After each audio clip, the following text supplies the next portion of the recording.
Everyone, we are going to discuss about the subject software engineering. In this, the topic we are going to learn today is software process and software engineering practice. The objectives of the lesson are to understand the need of software process, to learn software process framework, and to know umbrella activities for software engineering practice. Before learning the software process framework activities, we have to know what is a process in general, and then we will learn about the software process activities. So, in general, a process is defining who is doing what, when, and how to reach a certain goal. Means a systematic procedure we are using to reach a certain goal. For example, if you want to make a cup of coffee, you will have a process. Similarly, the software is also having some process framework to attain all the activities or to meet a certain goal. So the software process framework is a process, and it is a collection of activities, actions, and tasks which are performed when some work product is to be created. So, generally, an activity is defining a broad objective which we will get by communicating with the stakeholders. Regardless to the application domain, size of the project, complexity of the effort, this activity have to be applied to gather what are the requirements to develop a software product. The next one is, once if we communicate with the stakeholders, then we will have an action. An action is a set of tasks or a set of tasks that produce a major work product.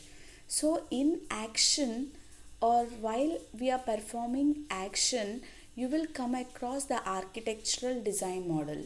Then we are having task. So once if you are getting a model, then you have to do some work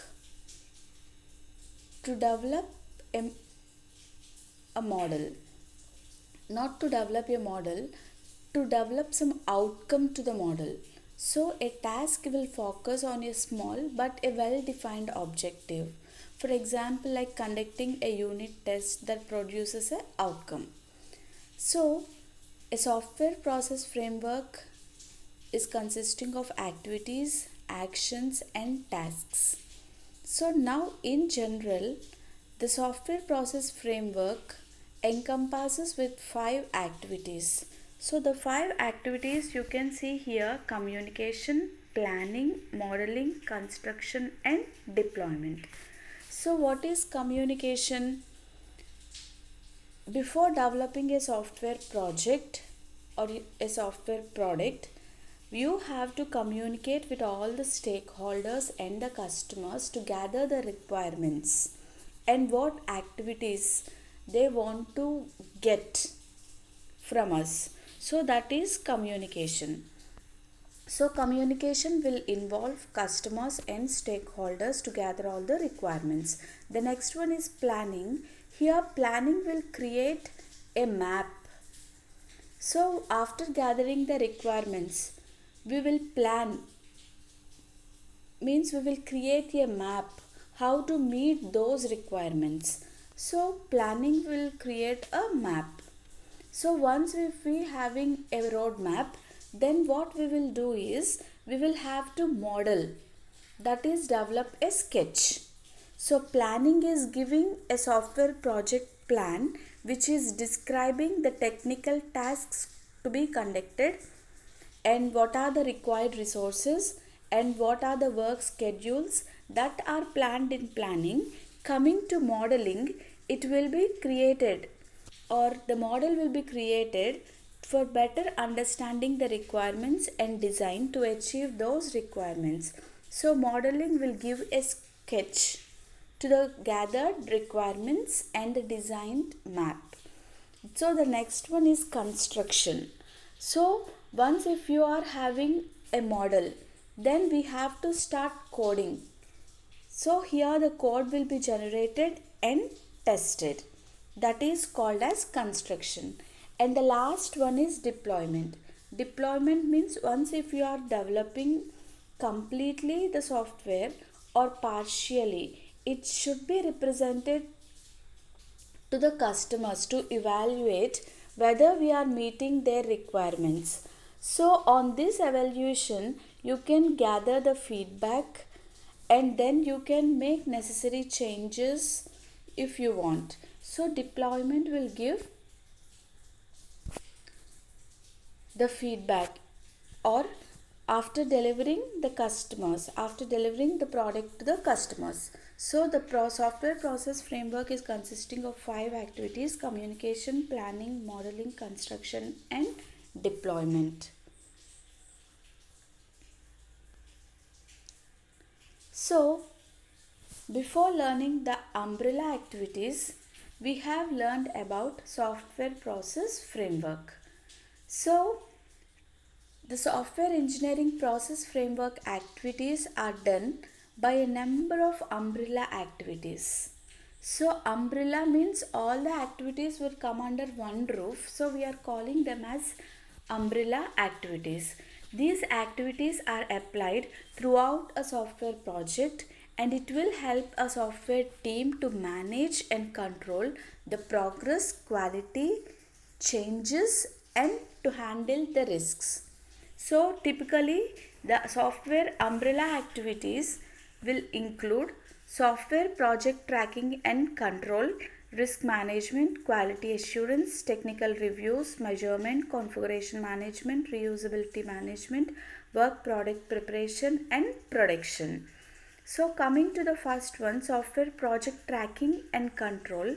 This will allow the software team to assess progress against this project plan and take any necessary action to maintain the schedules.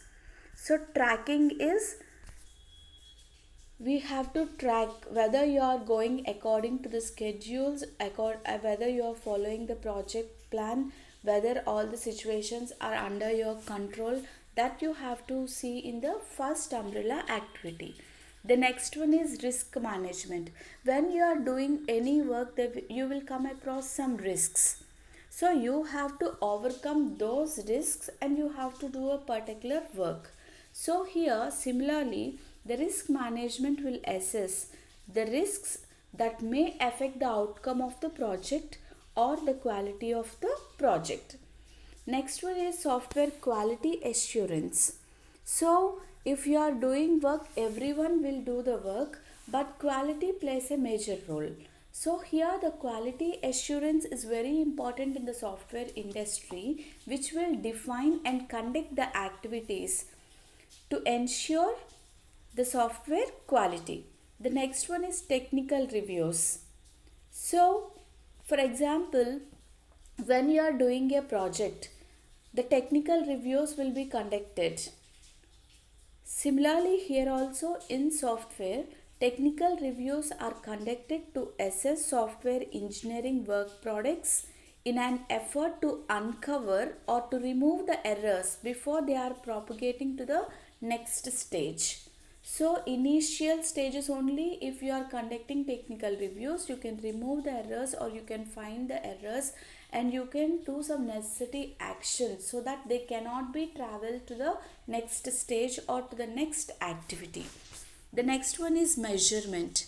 So measurement will define and collects process, project and product measures that assist the team in delivering the software that meets the stakeholders' needs and can be used in conjunction with all other framework and umbrella activities. The next one is configuration management. So always configuration management will deal with the changes. For example, now we are in the implementation stage. When we are implementing, the software developer found that the requirement is wrong and he want to make some necessary changes. So if he want to perform a change, he himself cannot change during the implementation. That change have to come from the initial stage, that is from the requirements, then it should be modified in the plan, then it should be modified in the modeling, then only it should be modified in the implementation.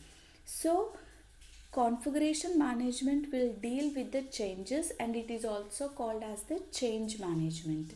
The next one is reusability management. So reusability means today we are developing one application, and some other day we are getting contract of similar kind of application.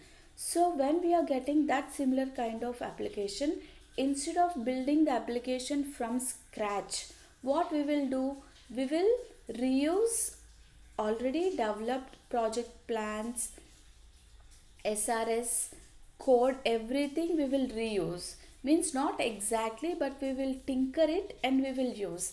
So that is reusability management. So it will define the criteria for work product reuse, and it will establish some mechanisms to achieve reusable components. When there is reusability, the work will be done easier, comfortable, and it will be affordable, and it will be completed earlier.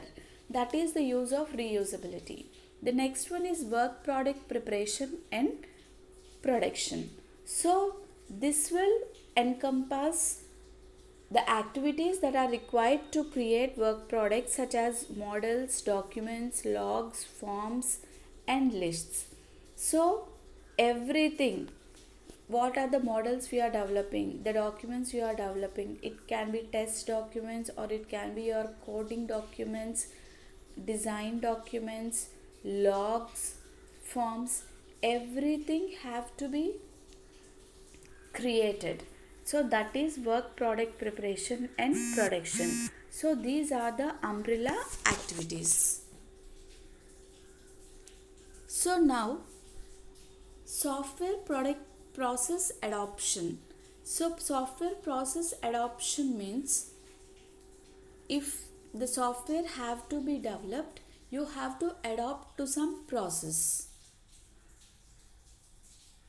This process which you are adopting can be significantly differ from the process which you are adopting for some other project.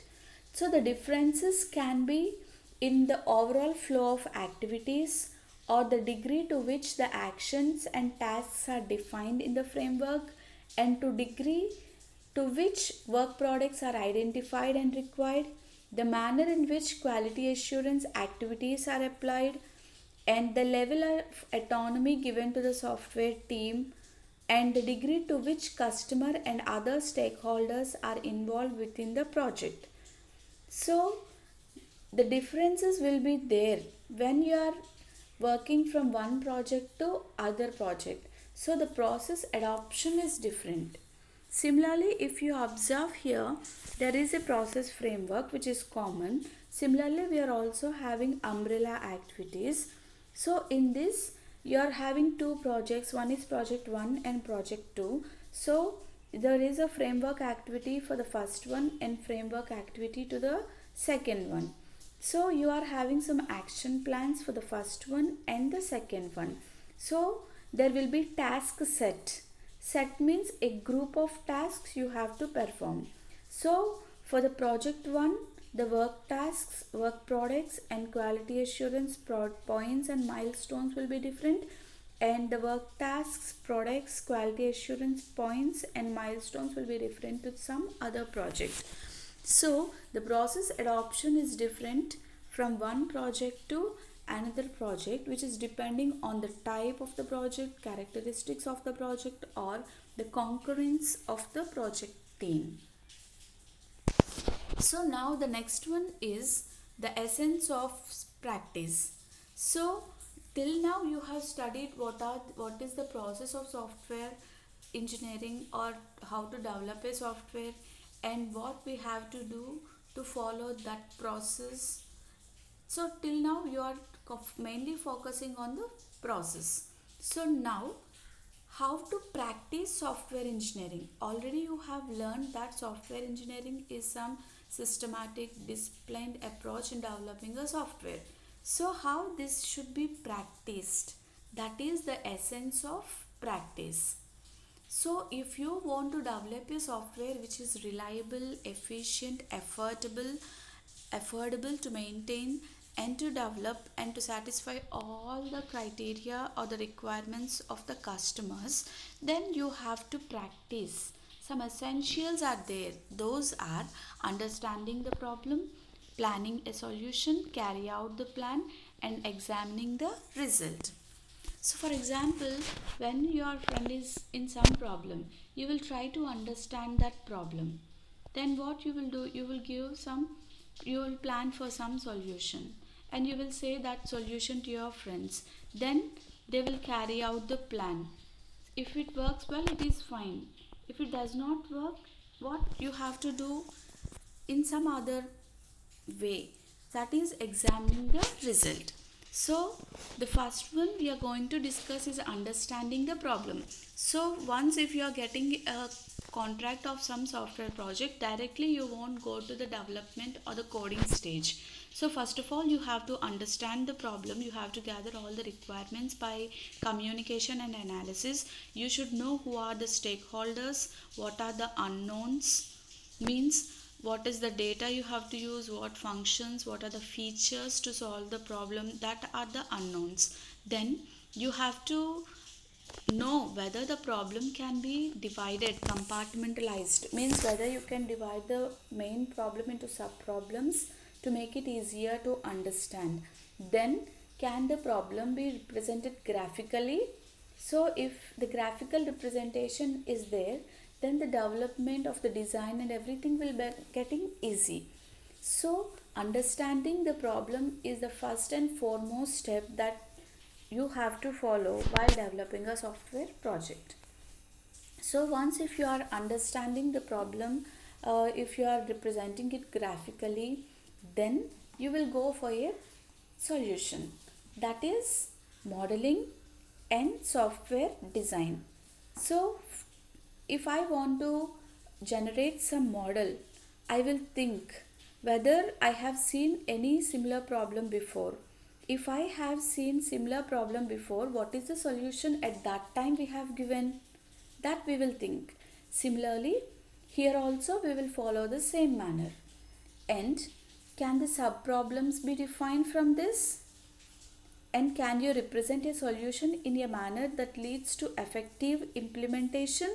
So now you are understanding the problem, you are designing it or you are modeling it.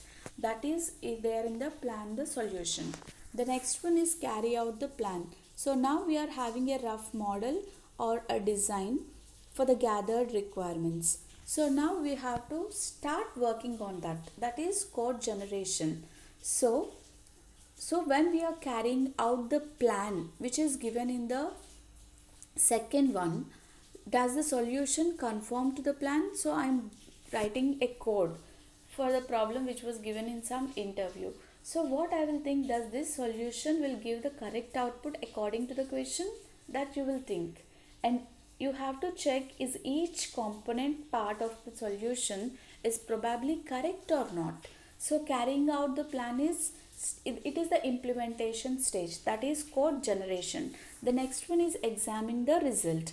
So examining the result is, I have to test whether the result is meeting all the requirements or not, and whether the developed one is according to the quality. So the quality assurance you have to check, that is examining the result. Is it possible to test each component part of the solution, and does the solution produce result that conform to the data, functions, features and behavior that are required. So these are the 4 things that will come when you are practicing the software engineering. So the things to remember are, you have to remember that the umbrella activities will occur throughout the software process, but focus primarily only on the project management, tracking and control. And software process adaptation is essential for the software project success, but it is different from one project to the other project. And the framework activities will comprising of communication, planning, modeling, construction and deployment. And you also have to remember that the information which you are developing In the software engineering, starting from the software requirement specification, design document, test documents, the user manuals, everything, the information will encompass the processes, methods, and tools. Thank you.